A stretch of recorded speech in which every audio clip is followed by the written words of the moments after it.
Hey there, and welcome to the Consultants Counsel podcast, a place for consulting industry guidance and best practice advisory. Whether you're working to grow in your consulting career, you're managing and developing a consulting firm, you're working with consultants, or you're just interested in business and high-performance advice, we've got recommendations and education for you. I'm Kelsey Krebling, founder and CEO of Kelsey Consulting, a firm focused on building high-performing organizations, teams, and leaders through a variety of ventures, including the Consultants Counsel. I've spent my career at the intersection of technology and management consulting, working with organizations across the country to help solve their toughest challenges, while also supporting the growth and development of multiple consulting firms, helping them improve their long-term performance trajectory.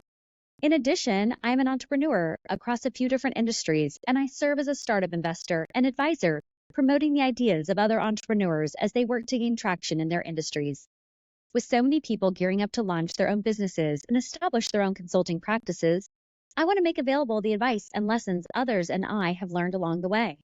This podcast is made possible by Kelsey Consulting, with media support by K Studios.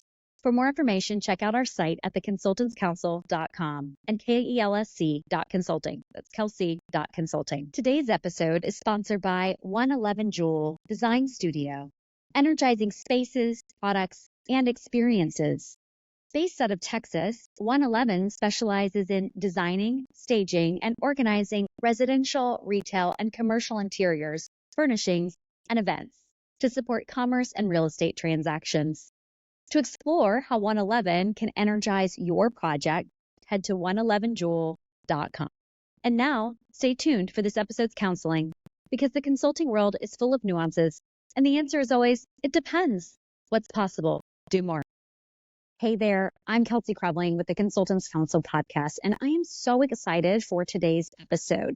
Joining me all the way from London is Katie Rose Hester. Now, Katie has had an amazing career that has spanned multiple continents and multiple industries and areas of focus. She actually went through a major pivot from practicing as a U.S. trained litigator and attorney to working as a content marketer and now running her own successful business. Katie actually was just nominated for Digital Woman of the Year, and she is working on her first book. So check out today's episode to see how did Katie persevere through so much adversity, challenge, and hardship, and how is she building a business and future that she is excited in. Katie, welcome. Thank you so much for having me, Kelsey. I'm really excited to be here. Awesome. Okay, so I know it's a little bit later in the day for you, but hopefully it is a beautiful day there and you're ready to get going. Absolutely. I would say it's a stereotypically British summer day, so it's cold and windy, but I don't mind. I don't mind at all. It's moody, and London looks good when she's moody, I think. So Okay. And being a U.S. national, but now living as an expat in London, what took you to London? So I had what is probably best described as a quarter-life crisis in my late 20s. I had just exited private legal practice, and I didn't know what I was going to do with myself and my life. But I had been to Edinburgh, Scotland one time before for like 2 nights on a backpacking trip, sort of like 10 years prior. And I was struggling to figure out what my direction was. And I decided all in the same week to like end my relationship, sell my house, and spend 6 months traveling in Scotland. Because I thought it would be just like a nice way to reset and figure out what I wanted to do. And I was like in the fortunate position of having a home to sell so that I had a bit of money so that I could do some traveling and not worry about working.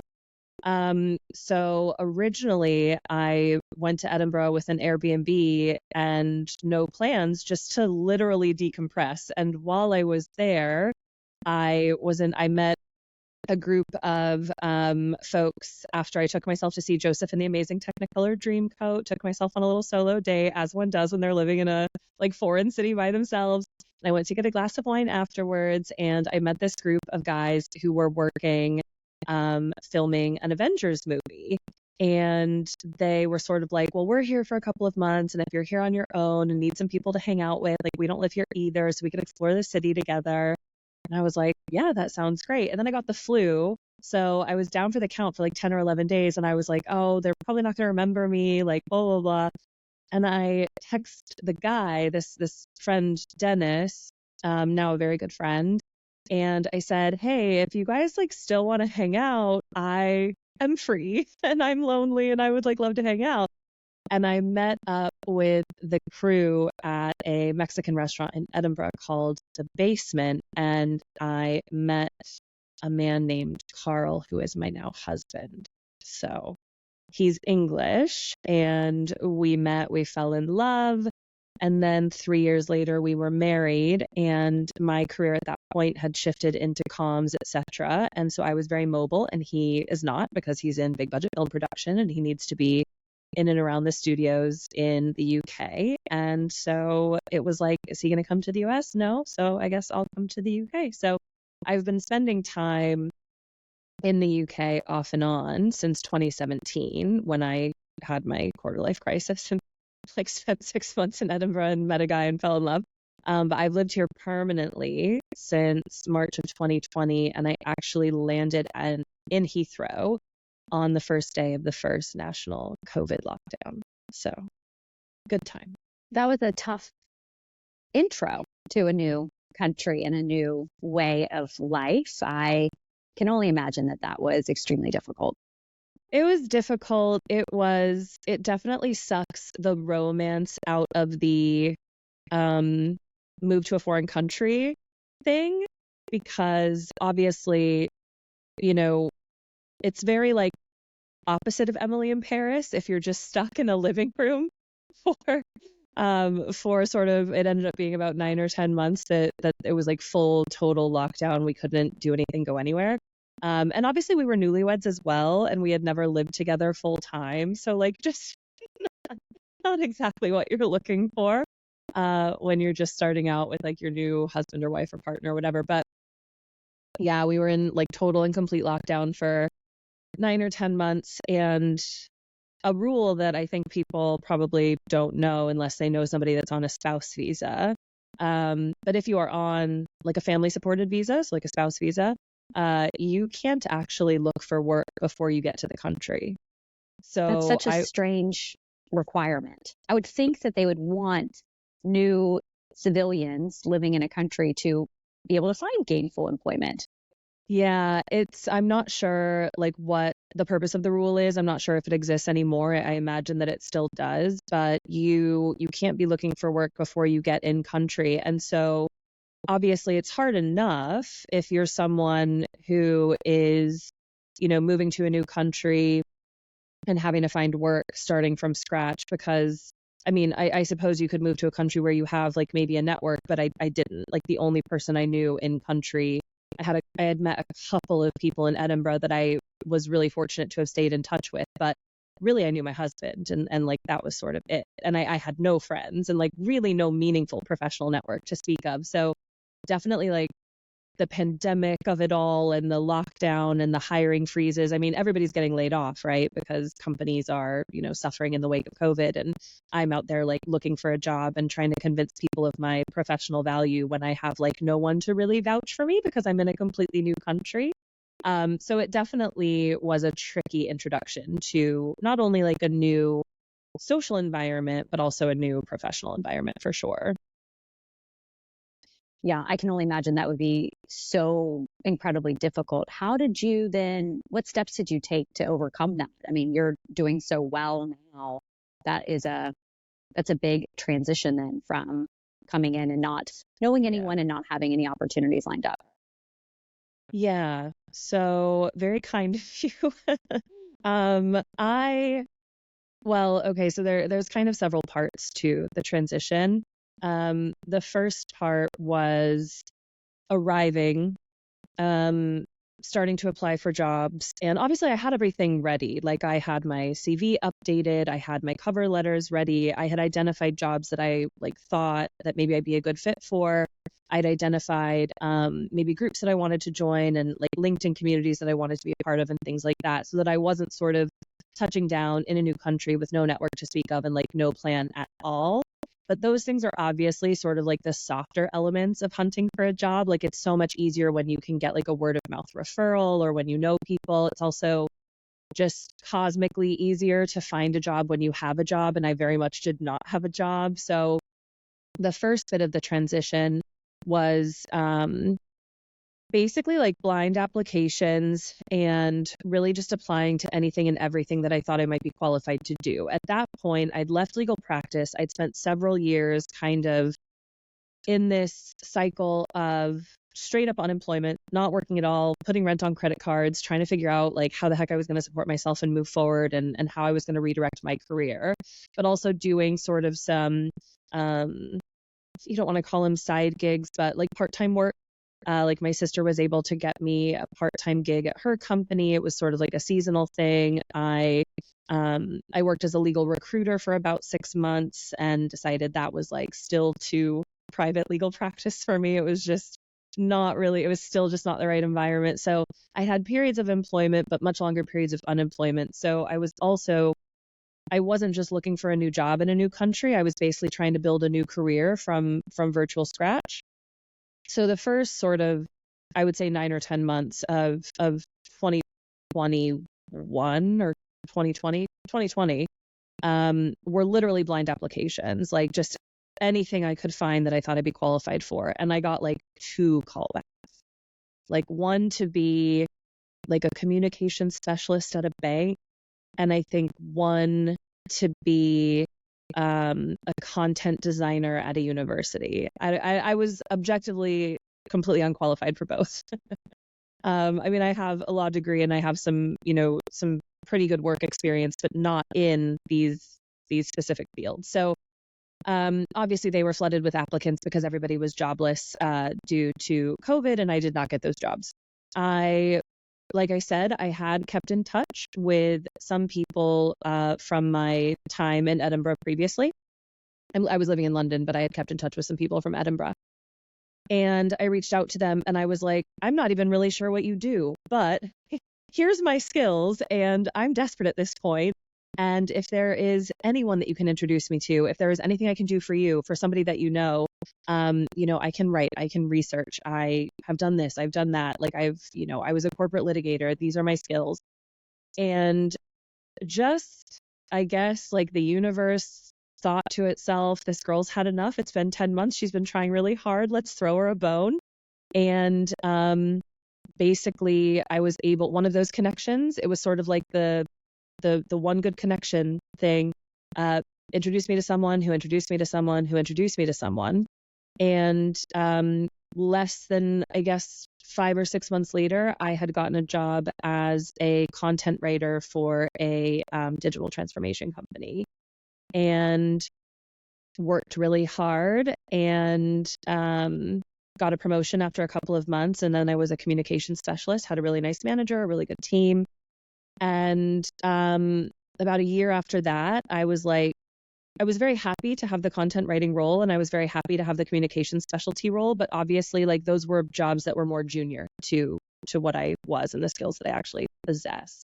I was happy to take whatever I was given, and I really wanted to do an incredibly good job, but I knew that I was just capable, skill and experience wise of doing something more. I mean, I'd been an attorney at a relatively large law firm for 2.5 years. I had worked before I went to law school.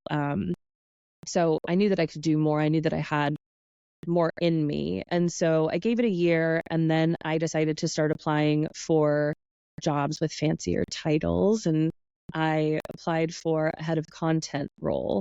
And again, just got a bit lucky. The girl who screened me is now one of my closest friends, and we just really, really hit it off. And so she put in a great word for me, and I somehow got through the rest of the interviews, and I got that job. A couple months later, got a promotion, and then I was head of brand and content.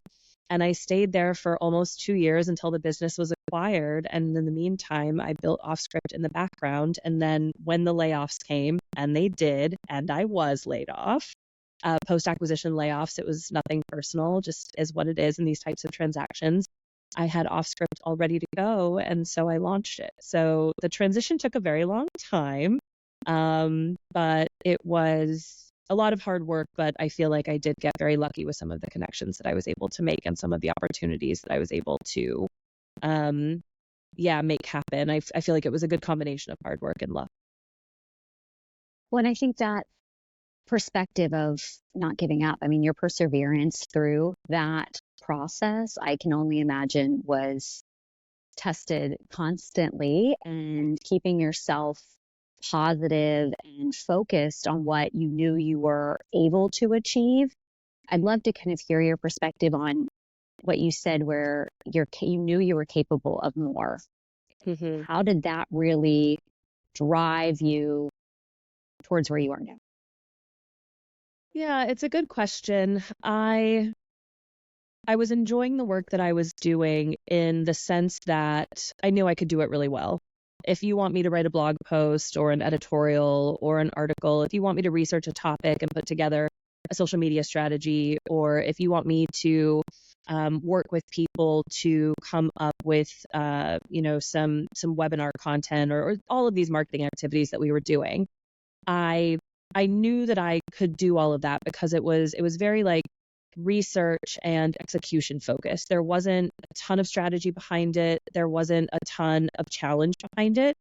And I thought, and there would have been had I been more junior. Like if I was doing that job 10 years prior, it would have been very challenging because I wouldn't have known how to craft, compelling stories. And I wouldn't have known I wouldn't have had these experience and these skills that made the job that I was doing like relatively easy for me. And I think that's what made me just hungry. I was like, okay, well, I didn't leave the field of law because I wasn't challenged. I actually loved the challenge of the work. I loved the like cerebral aspect of it. I loved the intellectual aspect of it. I didn't mind working long hours. I didn't mind the fact that every problem felt super unsolvable. Like that was actually one of the things that I loved about law school, was just sitting around and talking about impossible problems. Like, so I was always really hungry for work that I felt was genuinely challenging. And I felt like I knew that that was something that I needed at some point in the very near future in order to sustain my professional momentum and my motivation. I didn't want to lose that doing work that wasn't necessarily challenging me, that I didn't feel was expanding my skills or my point of view or making me a better marketer, which is the career that I had pivoted into. So I think that certainly resilience, and to use a word stolen from you, endurance played a massive part. But I think it was also, I think this whole aspect of I knew that I could do more was probably rooted in the fact that the only other careers I've ever had and the only other academic experiences I've ever had were just exceptionally challenging, and I was missing that. And so I thought to myself, I'm just going to start applying to jobs where I am objectively underqualified and where I'd be the underdog in the pool of applicants, because I think that's when I do my best work. I love that. I think for anyone who is a high drive, performance based kind of person, type A, perfectionist, there is something intrinsic that just keeps you wanting more, wanting to pursue more, knowing that more is possible. And it is certainly difficult when all those efforts are not yielding the results that you would anticipate. So I'm curious, what did you do throughout this transition pivot phase to keep yourself motivated? How'd you keep yourself in good spirits and healthy and happy to keep going? Yeah, so I was not always healthy and happy, like throughout this whole transition. It's actually probably only in the last year that I have felt as though my professional health and my personal health are aligned in a positive place.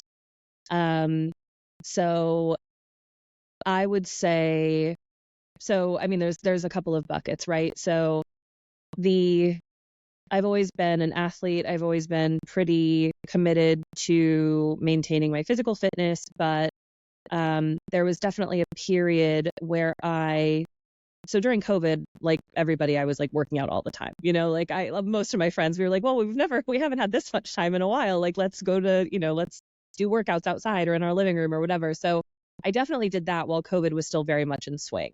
And I kept myself sane by doing these workouts and sharing these workouts and doing a lot of cooking and a lot of baking. I mean, I joined the banana bread wagon. Like, I did everything that everybody was doing, and I kept myself as sane as I possibly could. I was in a very low like mental point then, though, just because I don't really know that there was any other way to go at that point. Like, new country, no network, no friends, no family. When I'm awake, my sister's asleep. When I'm asleep, my family's awake. Like, it was just really, really difficult. And my husband had been furloughed for part of COVID, but he was actually back to work for relatively like soon after lockdown was lifted, and they just had like, social distancing measures and mask measures in place. So I was definitely at like a low mental point in 2020, but in a good physical place. Then I get my job with the digital transformation business in Edinburgh, and I'm in a good professional place, better than I had been in a while, right? Like, I've got a job that pays money. So the bar was relatively low, but like, I have a job, it pays money. I'm chipping away at debt. I'm contributing to a team. I'm talking to people my own age, and like, we're collaborating and doing all of these things. So professionally healthy, mental health probably getting a little bit better because, again, I'm in a job, it's paying me money. But then physical health fell by the wayside because it was the first time I'd been working in a while, and I poured all of my energy into that. And then I was so desperate to make friends that if they were like, oh, let's go to happy hour, let's go to dinner, let's go to this event, let's go to this show, I was like, yes, yes, yes, yes. And I was so desperate for like social interaction that when given the choice between going for like 5-mile run or going out for drinks with my friends, I was just like going out for drinks with my friends. And then when I was working at the job in London, professionally, the healthiest I'd been. I had the best title that I'd had in a long time. I was managing a team. We were doing work that was actually moving the needle for the business. We were helping to drive a really productive commercial engine. So we were setting ourselves up for the successful exit that did eventually come via the acquisition. So professional health, tick. Mental health, I was finally making some friends. So that was like continuing on an upswing in the social aspect.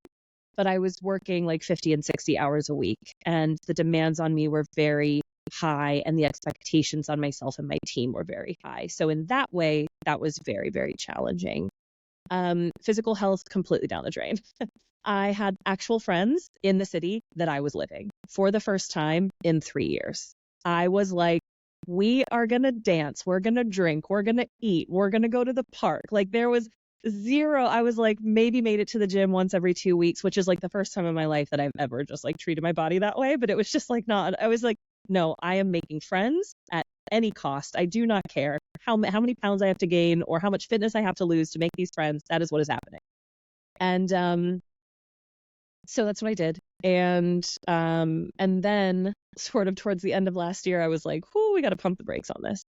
And so started focusing more on my physical fitness and returning to all of those things that I do very, very deeply love: running, playing tennis, taking care of myself, cooking, and balancing that with a far more sustainable social schedule.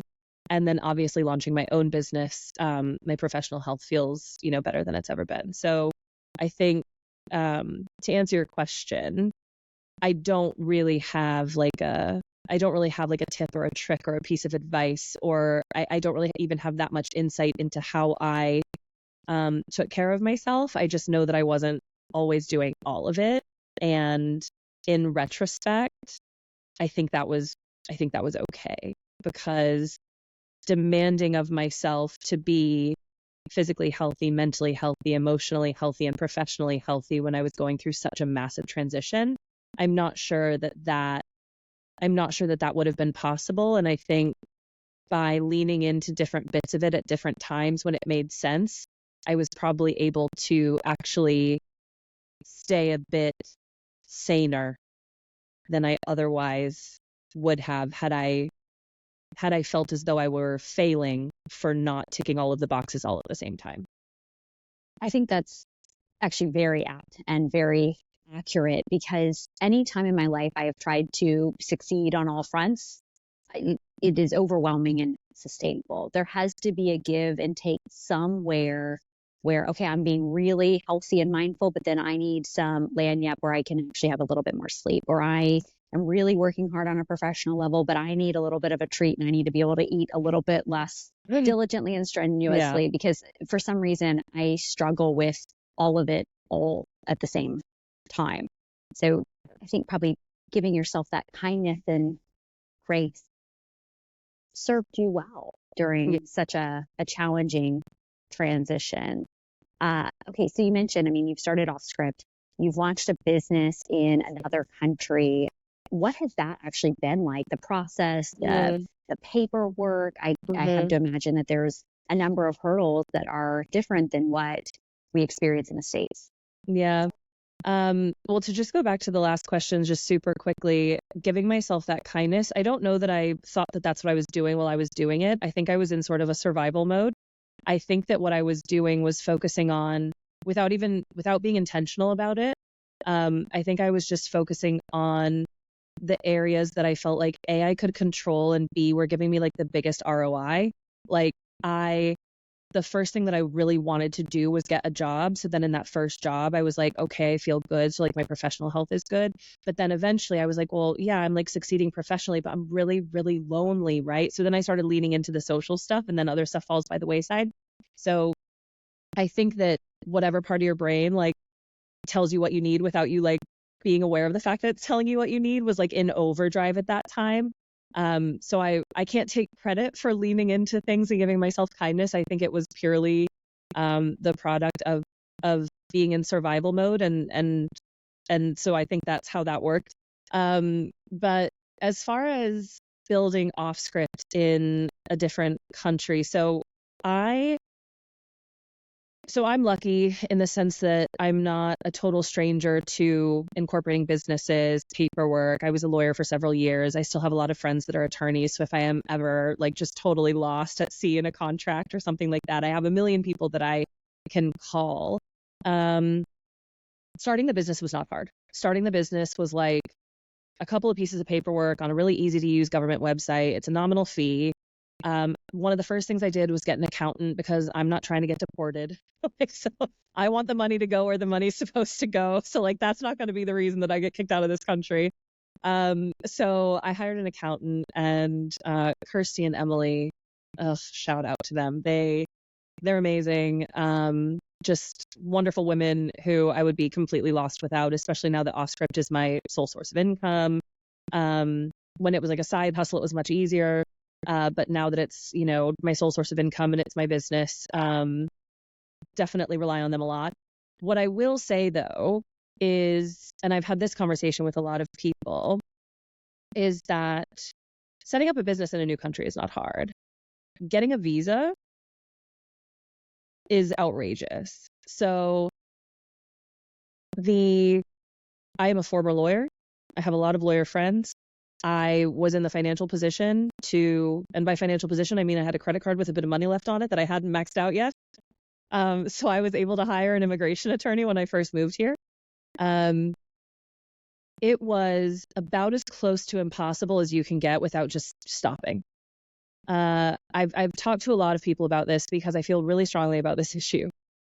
If I, as an educated corporate litigator with an immigration attorney who is a top-notch attorney in her space, can barely navigate the immigration process to the UK. I am a native English speaker. I am a native English reader. I didn't have any issue with translating or interpretation of the documents. I was able to follow the instructions. But there's things like, for example, I was living in Chicago before I came to the UK. I had to go to like this visa center that was in the middle of absolutely nowhere outside of Chicago. If I hadn't had a car, well, I didn't have a car, but like I was able to get an Uber. But if I didn't have the funds to get to the center to get my fingerprints taken, like that's falling at the first hurdle. And I feel so strongly that the process is so outrageously overcomplicated.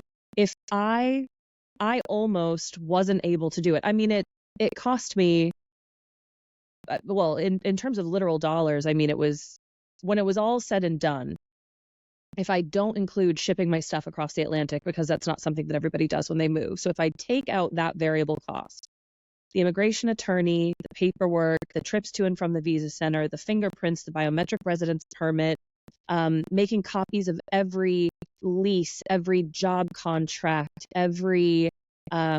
basically every piece of paper that could in any way contextualize my background, making a million copies of those. I mean, the packet that you send in to Customs and Immigration is like this.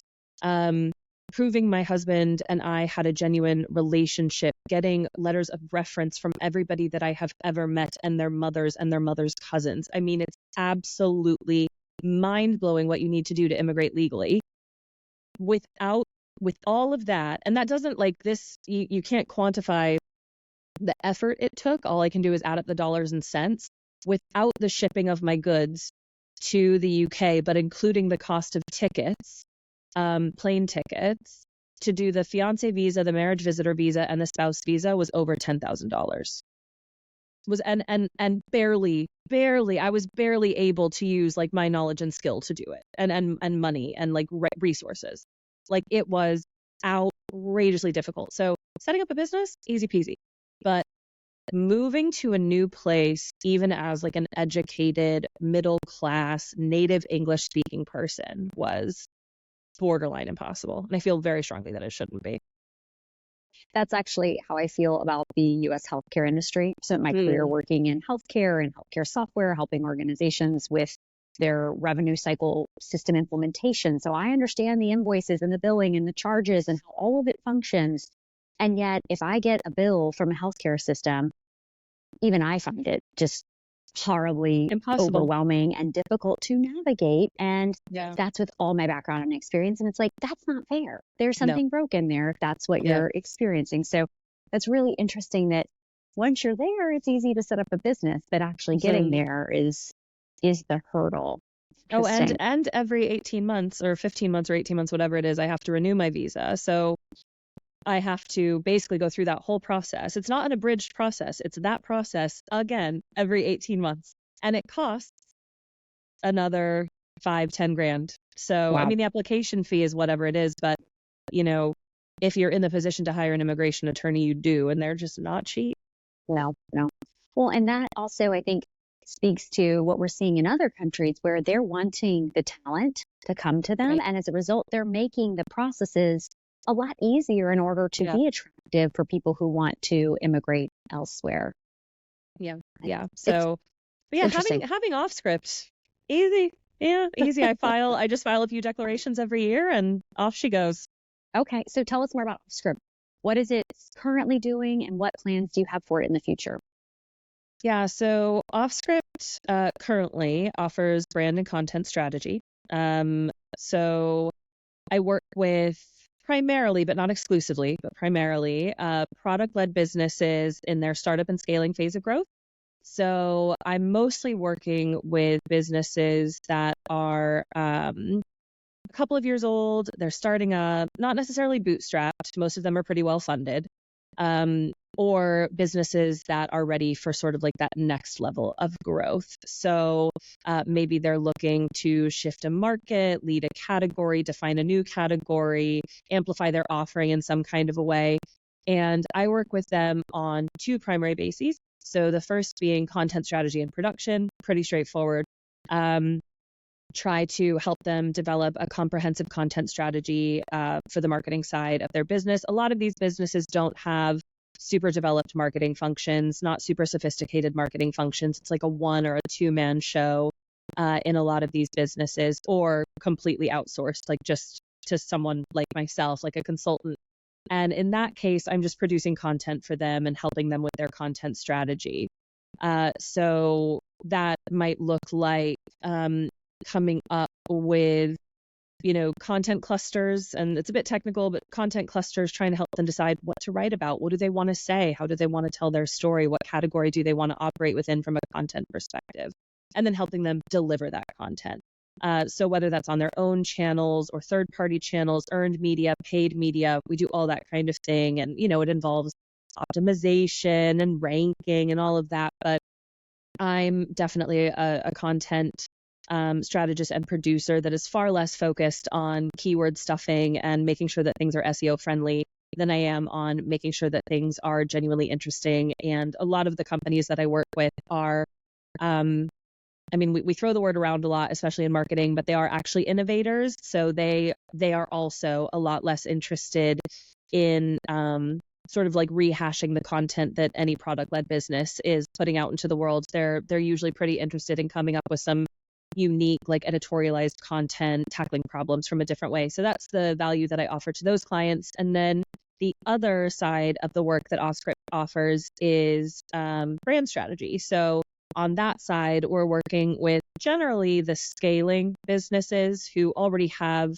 established themselves in a market, and now they're looking to really leverage like their reputation and their brand equity to do something super, super fun and fresh. So I work with them to refine the way that they approach their competitive marketplace. I work with them to refine the way that they approach their storytelling, to refine the way that they approach their position in their category.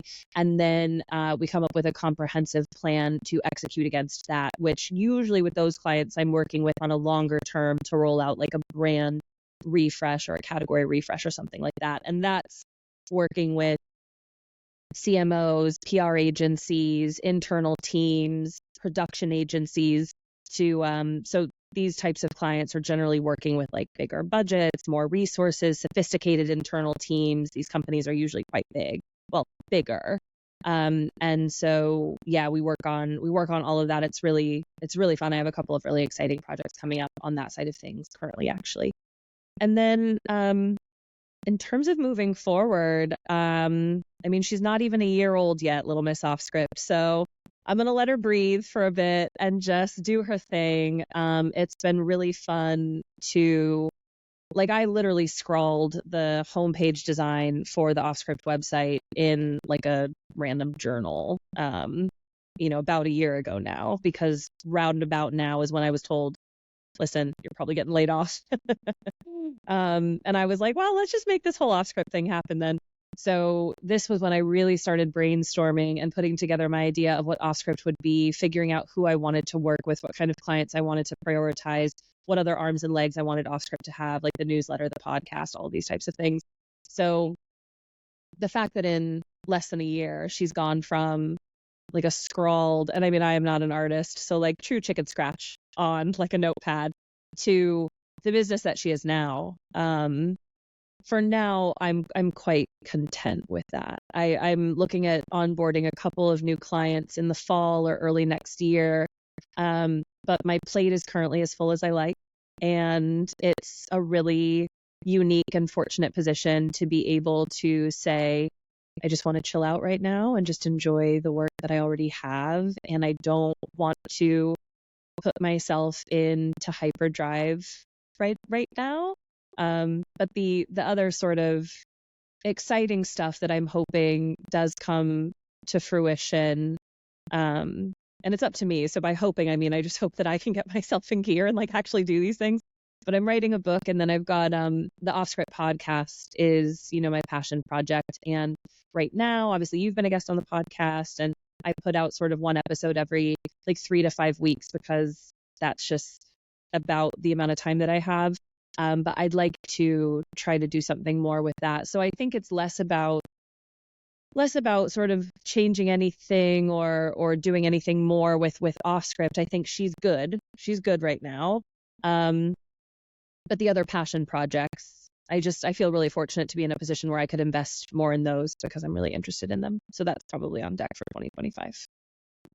Well, first of all, that's extremely exciting. And to go from conceptualization to actualization in such a short time frame with success, with paying clients, with demonstrated results, that is really fantastic. And thank you. I don't know about you, but being able to take something from the intangible into the reality and it's tangible feels so good. So kudos and congratulations. Thank you.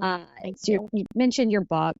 I'd love to dig into what it is that you're writing about, and because I think it speaks more to your career pivot and some of the advice and recommendations that you have. So tell us about book and what your prose that you're putting down on the page.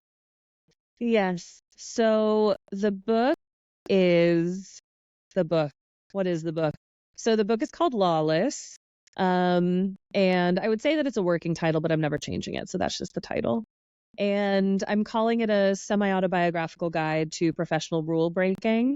And essentially it's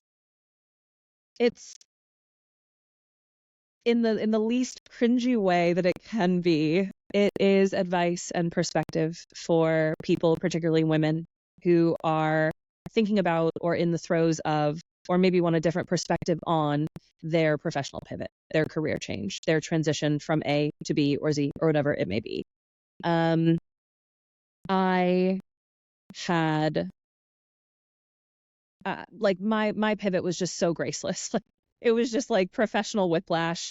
It was awful. There's really no two ways about it. Like, things are good now, so I can look back and sort of put silver lining around some of the clouds, but it was miserable while I was going through it. It was awful. I worked very, very hard to become a lawyer. I went to law school. I did well. I ticked all these boxes and did, like, quote unquote everything right. And started to build this career that very quickly turned out to just like not be the career that was for me. It was never going to work long term for a lot of reasons. And so I was at my first law firm, and I was really miserable. There were some very decent people at this law firm, people that I still keep in touch with. One woman who was a wonderful mentor and still a friend. But by and large, the experience was horrible. It was awful. I worked for a man who just hated me. My first or second week at the law firm, and it's difficult to describe the amount of pressure that you put on yourself and that other people put on you when you are a first year associate at like a mid-size or large law firm in the US. It's really, really difficult to overstate how stressful that situation is. You have just been through 3 years of law school where you're graded on a curve and you are in constant competition with the people around you. And now those people are your colleagues and your coworkers, and you're all competing for like a relatively limited number of like good jobs that everybody kind of wants. And you're there, and it's like a race to become a senior associate and a partner, and everybody wants to get moved around to like these really big cushy firms and make loads of money. And you know what everybody's making because the pay scale is public. Like, it's just this really hyper competitive, ultra toxic professional pressure cooker. And that was all okay, except that this guy hated me. So I'll get to that in a second. But so he hated me. And my first or second week at the firm, he tried to make it casual, but he basically said, I didn't want to hire you because I thought you looked like a party girl. And I was like, I don't know what that means. It's like, I just don't even know what that means. I don't know how to respond. I was too young to have like a really professional or I don't know, like sophisticated response to something like that. Not that it warrants one, because it doesn't, he should never have said it, but I was 26 years old and I just didn't know what to say in that situation. And I had to report to this man. I had to work for this man, and he just really went out of his way to make my life miserable. And I kind of started shopping around for other firms, but I wasn't totally convinced I was going to leave because it's just not the done thing. Like, you just don't quit. You can get very, very easily blackballed from a legal community in a place like Philadelphia where I practice. Like, there's quite a few law firms, but it's an insular, bubbly community, and everybody knows everybody, and reputations matter. And so I'd started looking at other firms, but I wasn't convinced that I was going to leave. But this guy that I was reporting to just like ripped into me one day and was yelling at me, and another attorney, a woman, a partner, overheard. And she came to me and she said, do you want me to say something to HR? I'm pretty horrified. And I said no, but she did it anyway. And we can talk about sort of is that okay? Like, I'm not really sure. Like, she probably felt like she was being protective of a young female associate. I wasn't ready to make any official claims, but I ended up going through this whole process. And by the end of it, I thought, oh my God, like, I need to get out of this place. Like, I'm never going to have a career here now, right? Because he was a partner and he made a lot of money and he wasn't getting fired. Like, this HR inquiry meant absolutely nothing at the time, like nothing. And I just thought to myself, if he, has been told that the complaint arose out of an issue with me, he's just going to make it so that I like never get work in this place again. And even if he doesn't, I'm just kind of humiliated. I feel awkward. I'm young. So I eventually found another firm that did the exact type of law that I wanted to practice. So I was super, super excited. And I took a bit of a pay cut to go. And I was just like, that's okay. I'm gonna put the past behind me. I'm at this niche firm now, a boutique. It's gonna be better. The culture is gonna be better. And the culture was exponentially worse somehow.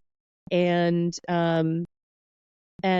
it was really unbearable. And I thought to myself, how have I landed in a place like this again? And just like, not to put too fine a point on it, but I was one of only 2 women at the entire firm. And after I got fired for requesting 1 day off, which was a Friday, but apparently I didn't request it off correctly. I sent an email to somebody and I should have done something else. And it was like this whole big ruse just to fire me, because I don't know why, but they fired me. And turns out this other woman that was working at the firm at the time like called me up and took me to coffee, and she was like, I really, really don't want you to take this personally. Like, I don't want this to be like a defining moment for how you view your self-worth as a person or an attorney, because she was like, they have a history of doing this. Like, you are not the first, you will not be the last. And she was like, the only reason that I am still here is because I've made my peace with the fact that they're never going to make me partner, and they know that. So at first I was like, well, I've dodged a bullet. Like, this is fine. And then very quickly realized that I was like never going to get another job firm in Philadelphia ever again. And so I write about that in the book. And then, as I said, I spent the next several years going between part-time employment and unemployment. And I'm here with my $250,000 law degree, with my 2.5 years of private practice under my belt, with my 4 years of education and my NCAA Division I track experience and my law review note and my bar admissions to 2 states. And I'm thinking, how am I a failure? Like, how am I a failure? Like, how is this possible? Because that's how you think about it when you're in it. And I was like, how am I a failure? Like, this is not the life that I worked so hard to set myself up for. And then obviously spent a few years here building my career, and the pandemic and the transatlantic move and the immigration. And I just, over time, I've come to realize that sometimes I personally really struggle with giving advice and offering perspective, because I just think it's a bit cringe. Like, no matter how you deliver it, you just kind of sound like you really think a lot of yourself, and it bothers me. But like, like, there's that element of like imposter syndrome, right? Like, other people see your success, you don't always see it yourself. And so, it's good to be aware of that. But I finally have gotten to a place where I've been able to successfully talk myself into believing that the story is worth sharing. And so even if it's cringe, and even if I feel like a gross imposter, I've spoken to enough people about my experience who have said that it really meant something to them to hear it, that now I believe that it means something to other people to hear it. And so that's where the book is coming from. It's not some like weird desire to like purge my story and like make sure that the world knows it. Over the course of the years, sharing my story, especially with like women that I've managed and worked with, and my friends that have been sort of like with me every step of the way, because it was rough, obviously. I've just had enough people say to me, like, this is a story worth sharing. And so now I believe it. And so now I'm sharing it. Well, first of all, just wow for going through what you went through. That should never happen. The fact that that type of behavior is tolerated and prevalent in not just 1, but 2 firms that you experienced, I mean, it just speaks to a systemic track record that I hope is transitioning and shifting. I know that was many years ago, but how much has truly changed and what has really evolved in time, it just makes me sad that not only you had that experience, but also even when that other female asked you, hey, like, I'm going to report this to HR, it was, no, let's not make it about me, right? Like that's our first mindset. Oh, I don't want a big problem. I don't want a big deal. Now I'm going to be the, scapegoat, the kind of just out in front in an uncomfortable way. Don't draw attention to me, right? And that's so sad that that is an experience that not only you've had, but it is so prevalent in so many different industries. It's not just law, it's across the board that women have those type of experiences, and that one person can choose to have such a negative demeanor, attitude, and output that they drastically derail someone else's experiences in future. I mean, that just, it makes me mad. It makes me really angry, but it also, I think, just shows that there's so much more work to be done. Yeah. And that companies enable and allow it to happen. So for anyone listening to this, it's time to stand up. It's time to make a difference in the world that you live in, and in the environments and spaces that you interact in, and the people you interact with. And if you're somebody that you yourself has caused those type of challenges for somebody else, wow, it's time to take accountability for your actions. But I do agree with you. It feels cringy to have to share your own advice and experience, because like, who am I to say what I've gone through, who's going to value that? But at the same time, I'm sure you've seen where it's been beneficial for you to hear someone else's story, and you haven't felt like that was cringe for them sharing it. If anything, you're grateful and appreciative that they're willing to speak about what they've gone through, because it paves a road for others to be able to follow. So I think it's fantastic that you are putting pen to paper, metaphorically probably, unless you're actually handwriting right now. I'm not. It's awesome. And I would agree with you. Do not change the title. Lawless is a great headline for a book like that.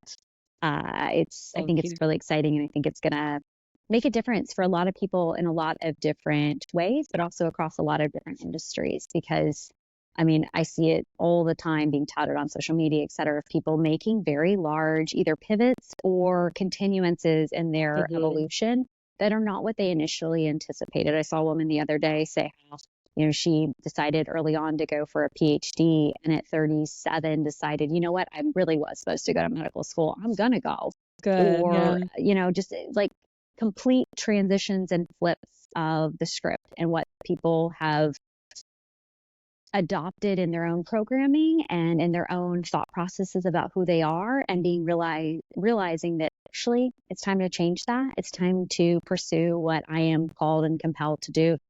It's time to do more. So I think it's bravo to you for continuing to forge forward with a path that I am sure has not felt fun.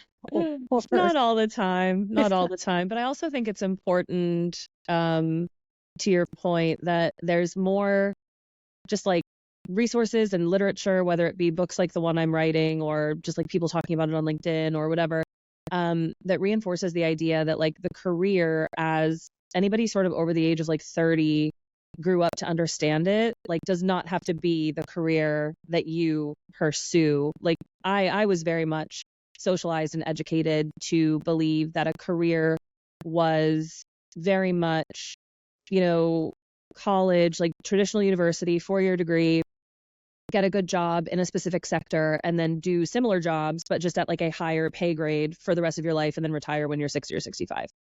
And you had to sort of like climb the ladder, and there were like very clearly identified career milestones. Are you a people manager? Are you, at the conference table when people are making strategic decisions?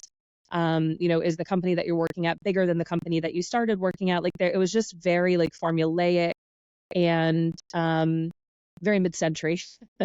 And I think that there's been like pretty seismic shifts in the way that people view and do careers. But interestingly, there hasn't, maybe because it's relatively recent, but it doesn't feel to me that there's been enough investigation of it. It doesn't feel to me like there's a lot of resources for people that reinforce that that's okay, that if you are not doing that, if you are not following that like very traditional professional path, that like you can still be successful. So I think part of why I feel compelled to share my story and offer advice via Lawless is that I really wish that when I was leaving law, I had easy access. I'd had easy access to a resource that would have somehow made me feel better about the fact that my career had been severed 2.5 years in. And I think that obviously you are going to have people who are 24 or 25 or 26 who wake up one day and think, what the hell am I doing? Because they committed to a path when they were 18 years old. Like the frontal lobe was still spongy. Like it's a disaster. Like it just makes no sense. So I think that ultimately, the idea that I'd like to reinforce is that the notion that any career path or professional path needs to be even remotely linear in order to be considered successful or in order to get you where you ultimately want to go is just nonsense. Like it's not even reasonable anymore. Like it's just not reasonable. Like that it's just throw it out. Just get it out of your brain, erase it, like flashy thing from whatever that movie is. Like just get Men in Black, just get rid of it, because I know people who have stepped away from managing teams in large companies to go and be individual contributors for startups and bootstraps, and they're happier than they've ever been. And some of them have even increased their earning potential by doing that. You know, there's different. So I think that's definitely like part of my motivation, is because 15 years ago when I did this, I felt like I was getting off of this track, and I felt like getting off of this track was like fatal to my professional success. And I was so worried and so stressed and so devastated about it. I was like, well, that's it. Like it's over. Like now I'm not going to have a career. I just got to hope and pray that I, find some other job that I can do that'll pay the bills. And it's like, no, that's absolutely outrageous. Absolutely outrageous. I mean, I do wish like my law degree wouldn't have been so expensive and difficult to get, but like, it's okay. It's fine that I'm not a lawyer anymore. And I genuinely believe that. Like I do not lose sleep over the fact that I'm not an attorney. It does not. I used to. I still, up until 3 or 4 years ago, people would ask what I do, and I'd say I used to be an attorney, but I'm a marketer now. Like it was still just this like part of my identity that I could not even like imagine living without, or I just couldn't shed the skin. And now people are like, what do you do? And I'm like, oh, I'm a marketing consultant. And if it comes up in conversation that I used to be a lawyer, it comes up. But it took a really, really long time to be comfortable with the idea that I had like started something, stopped it, done something else, stopped it, done something else, stopped it. And if somebody can read a book or a LinkedIn post from me and be like, okay, she did all right, so like maybe I can too, then job done. Well, and no one can take the degree away from you. No one can take True. the experience away from you. And so while you may not be a practicing attorney, you still have all of that knowledge, awareness, connections, and network that I'm sure is informing what you do today. Yeah, I mean, I would never. People say, oh, I'm thinking about going to law school, or like, oh, my son or my cousin or somebody's thinking about going to law school. What do you think? And I'm like, oh, I am so not the person to ask. Like, because presumably you want to hear something positive and encouraging, and I'm not going to give that to you. But what I tell people is that being a lawyer wasn't for me, and so they should talk to somebody else, because it wasn't for me. I can only give an honest assessment of my experience, which was very poor. But I'm aware that my experience, while I do think it's probably closer to being in the middle of the bell curve than people want to admit it is probably an outlier. It's probably on the downslope of the bell curve. Like I know a lot of lawyers, and some of them have had very positive experiences, and most of them have had pretty bad experiences, but not anywhere near as bad as mine. So I tell people to go elsewhere if they want honest feedback about the career, because I didn't stay in it long enough to give somebody an assessment of like what they should do with their lives. Like that's not, I can't do that. But I do tell people that I do not regret going to law school. Not for a second. It rewired my brain in a way that has definitely like turned me into more of an overthinker than I already was, which is not ideal. But it rewired my brain in a way that I think makes me a far more effective communicator, a far more effective listener, a far more effective researcher, a far more effective critical thinker, problem solver.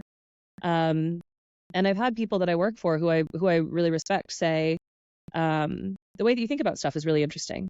The way that you communicate is really interesting. And I don't remember people saying that to me before I went to law school. So I do think that 3 years in law school rewired my brain in a way that like I personally am very thankful for. And also law school is just fun. You sit around and you talk about like random stuff. And I mean, it sounds so nerdy and terrible, but like if you can't sit around a table with a bunch of other smart people who are the same age as you and talk about like amendments to the Constitution of the United States, I don't want you at my dinner party. I just don't. You're not welcome because it's fun. It's so fun. Like, so I just, I'm very thankful for the experience on the whole. All right. So if you could go back in time and change something, first of all, would you? And if so, what?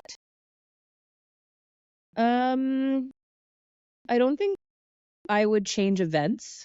I think that I would change some of the ways that I reacted to events. So,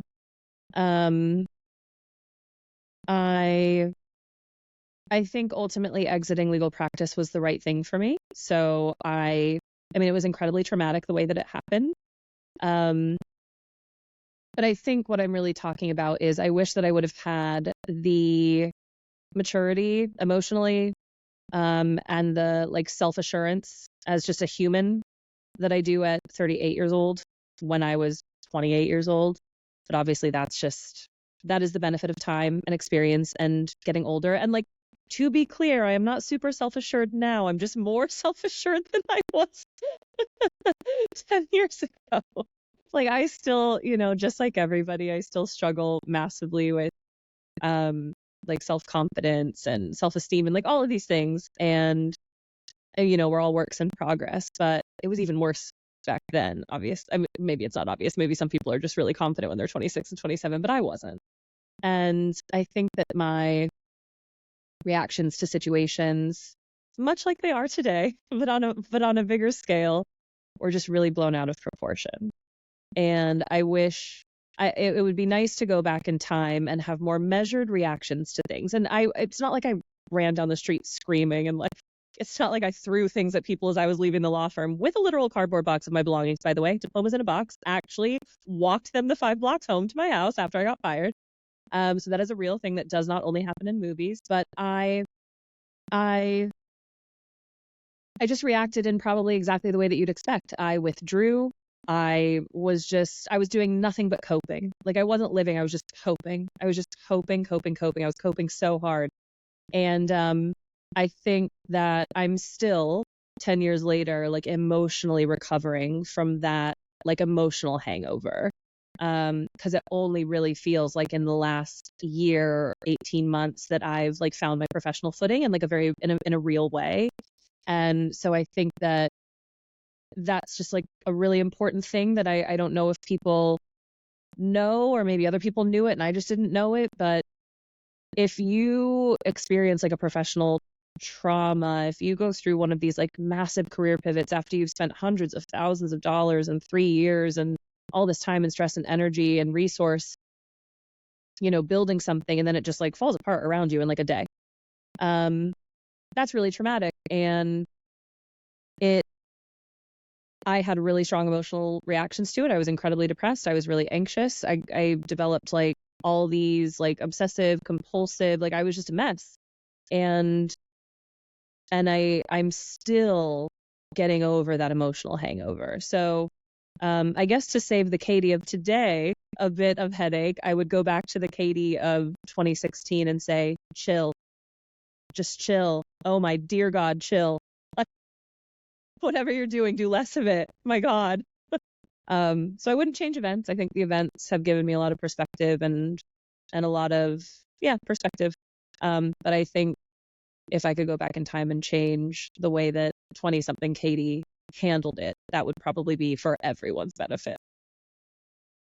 at the same time, I mean, hindsight is 2020, and Exactly. you're dealing with the immediacy of shocking events, and those are just by nature going to provoke really visceral responses that are Yep. not always, well, they're probably rational, but they're not always measured and considerate, right? Exactly. And so I think, going through that and giving yourself time to gain perspective and being on the other side of it where you now have some stable footing and you're feeling good, that allows you that time to kind of look back, but also it allows you the time to grieve and to process and to kind of not conceptualize, but really kind of soften the edges a little bit of the harshness that you experienced and endured. So yeah, well done, regardless of how it felt in the moment. Yeah. I can only imagine how incredibly difficult that was. Yeah. Okay, so while you don't have advice for people considering school in that way, what advice would you have for somebody right now who maybe is encountering that same type of challenge, discrimination, and kind of procession of events?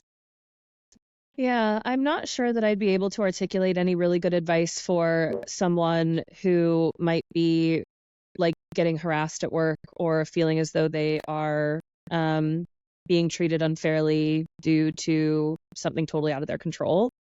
I think that the way that we respond to those things is deeply personal, but I would say that you need to try and not go through it alone. It's really hard to go through it if you have a good mentor or an ally at your place of work or in your family or your friend group. It's even harder if you don't. So one of the things that I think kept me afloat when I was struggling early in my career was having my mentor at my law firm who I was able to confide in and talk to and get perspective from. And without her, I really just would have been like totally lost at sea. Because a lot of the things that you're going through, especially if you're in sort of like one of these career bubbles, like being a lawyer is a career bubble. And of course, people who aren't lawyers can relate to your experience, but not all the way. They can get almost all the way, but they can't get all the way because it is this unique career bubble. And so, yes, you can talk to your friends and your family and your partner, and your social network about what you're going through, but it really, really helps if you can talk to someone who has lived experience in whatever space you're in. And it doesn't have to be a professional bubble, but maybe somebody that works in the same organization, somebody that's been on a similar type of team, somebody that, maybe another person who's moved to a place and started over by themselves. Like it just helps to have a sounding board where the person on the other side is actually able to like not just sympathize but empathize, because it's not a distinction without a difference. It actually like is a massive difference. We can all listen and offer perspective. We can all listen and give our 2 cents. But if you're someone that's been through it, if you're someone that's lived through it or something similar, like the way that you approach your advice and your perspective is just different because it's informed by that lived experience. So I think that's really, really important. And then the other thing that I would say, and I tell this to people all the time, I get a lot of people reaching out to me who are either in the middle of or are considering a professional pivot. And what I always say is professional momentum is a weird animal of physics. Professional momentum is very, very difficult to start. But professional momentum is surprisingly easy to sustain. So if you are able to somehow invest in yourself as a professional, even when you're unhappy at your current job, like that's the type of thing we're talking about. If you can self-educate, take some courses online, keep applying for other gigs that you're interested in, network, meet people, all of these, it's nothing groundbreaking. Like we're not talking about activities that you've never heard of before. It's networking. It's applying for jobs. It's making sure that you still go to the gym if that's a thing you like to do. Still cook yourself dinner if that's a thing you like to do. Still make time to go see your family if that's a thing you like to do. Read a book if that's a thing you like to do. If you can keep your professional momentum going by keeping yourself sane, by making sure that you're still swimming, then I think professional momentum is uniquely easy to sustain because you're building like an ecosystem of people that are sort of like, that can't really do anything but help you as a professional. Like, like that's what you're like leaning on them for. And that's the transaction. Like that's the exchange is, well, if I meet you and you're a professional and we get along and you're in my network, then like, we're not like going out and grabbing drinks together. We're not going to the gym together. Like you're a member of my professional network. So I'll lean on you in the future and you can lean on me. Like that is the relationship. So I think building that professional momentum is really, really important. And I think that, but it's also uniquely really, really hard because if you're in a job and you're not happy, the last thing that you want to do is like leave the job that you've just worked 8 hours at and been really unhappy, maybe harassed, maybe the target of unwanted attention or whatever it may be. And then you go home and now you're supposed to what? Like apply for jobs, write a cover letter, talk about how you can add value to a different organization. Are you kidding me? You just want to bury yourself in a bottle of wine. Like you want like a cake. Like you don't want to like work on a cover letter, like fan fiction about a company that you've never heard of. Like, please. Can we just kill cover letters? It's just, we're still having to do those. It's ridiculous. Like, and the best way I've ever heard it described is like fan fiction about your company. Like, yeah, I'm not going to write fan fiction about your company. It's stupid. So I think that yeah, like it's just one of those things where it's so much easier said than done. But I always tell people, try not to go through it alone. I know it's really uncomfortable to be honest with people if you're struggling and you don't know exactly what their reaction's going to be, but like I find that most people are actually like really sympathetic, and if they can be, they're really empathetic. And then 2, so try not to go through it alone, and then 2, try to sustain your professional momentum vis-a-vis doing whatever you can to build your professional network, but then sub A, just keeping yourself healthy, keeping yourself sane. I think we talked about this last time that we spoke, but like you can't build fitness on a sick body, and it's really difficult to build a career if you're not taking care of yourself. Like if you're not taking care of like the stuff that you've already got in place. So I think those would be my primary pieces of advice for people going through it. Like if you're really in the thick of it, none of this matters. Just do what you can. Just survive. But if you're able to kind of poke your head above the water and think to yourself, what could I do to make this a little bit easier? Like that would be my advice. Love that. Yeah, it very much is just keep swimming. Just keep swimming. Sometimes you have to float. Yep. Sometimes you got to roll on your back and just kind of tread water. That's exactly it. Yeah, just do what you can. Mm-hmm.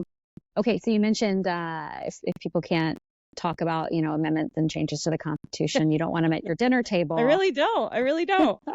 Who would you like to have at your ideal dinner table? I mean, this is so lame, but like, I would just want like a massive dinner table of like just my favorite, like actual non-celebrity people. I would just want like my sister, my friends, my parents, my husband. I would want people from law, people from marketing. I would want just like people that I know and people who I respect, people who I think are smart, people who I think make interesting contributions to conversations.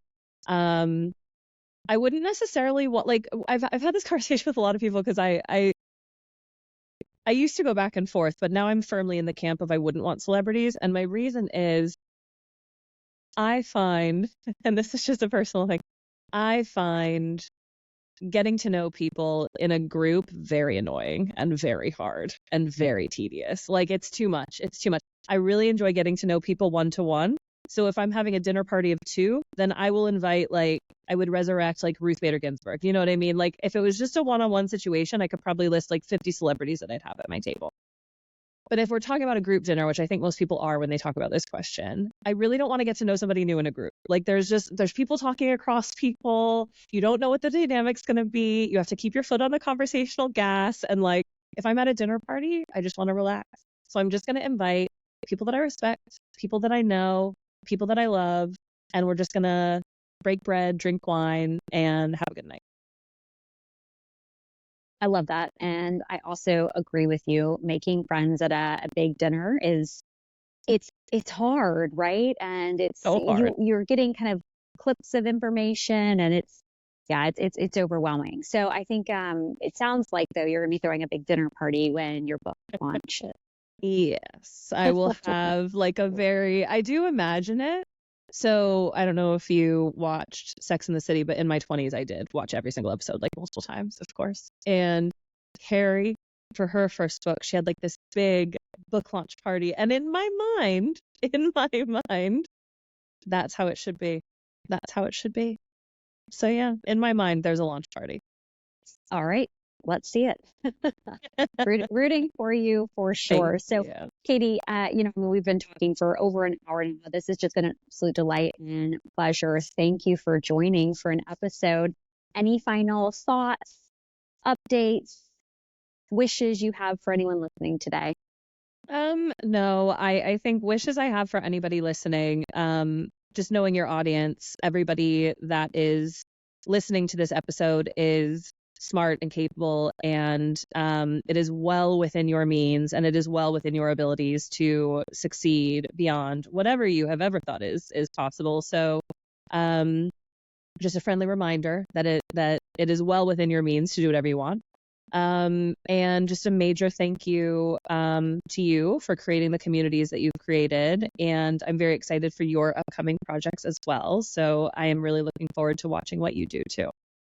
Thank you. Much, much appreciated. Well, Katie, happy Monday. I hope the rest of your day and week, months and year go really, really well. Thanks very much. Thanks for being a guest. Thanks for having me. And that's a wrap on this episode of the Consultants Counsel. Thank you so much for your interest and engagement. Let us know what you'd like to learn more about by writing in to info@theconsultantscouncil.com. Thanks to Kelsey Consulting for facilitating this podcast and to K Studios for the media support. And thanks to 111 Jewel Design Studio for sponsoring this episode. To start your design project, head to 111jewel.com. And with that, cheers and all my best. Have a great week. And remember, what's possible? Do more.